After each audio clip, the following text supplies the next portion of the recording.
दोस्तों, मैं Babita Tripathi YouTube channel पर स्वागत करती हूँ। मैं एक बहुत ही प्यारा होली शिव भजन सुनाने जा रही हूँ। अच्छा लगे तो लाइक करिए, सब्सक्राइब करिए, शेयर करिए, सपोर्ट करिए। धन्यवाद दोस्तों।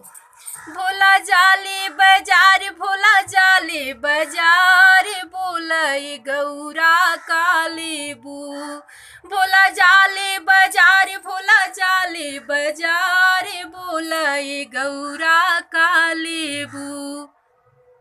अरे टीका ले आई शिवजी बिंदिया ले आई भी, टीका ले आई शिवजी बिंदिया ले आई भी। अरे सिंदूरा ले आई भी मंगिया के सिंगार, बोले गौरा काली बू।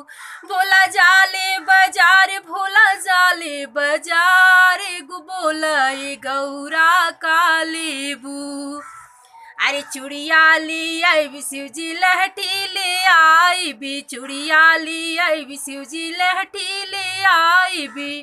अरे मेहंदी ले आई भी हथेली के सिंगार, बोले गौरा काली बू।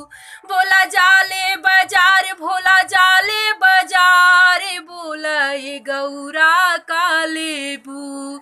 चोली ले आई भी भोला लहंगा ले आई भी, चोली ले आई भी भोला लहंगा ले आई भी। अरे चुंदरी ले आई भी अंगवा के सिंगार, बोले गौरा काली बू। भोला जाले बाजार, भोला जाले बाजार, बोले गौरा काली बू। बाली ले आई भी भोला नथनी ले आई भी, बाली ले आई भी भोला नथनी ले आई भी। अरे हरवा ले आई भी गरवा के सिंगार, बोले गौरा काली बू। भोला जाले बाजार, भोला जाले बाजार, बोले गौरा काली बू। अरे पायल ले आई भी भोला बिछुआ ले आई भी, पायल ले आई भी भोला बिछुआ ले आई भी। महावर ले आई भी एड़िया के सिंगार, बोले गौरा काली बू।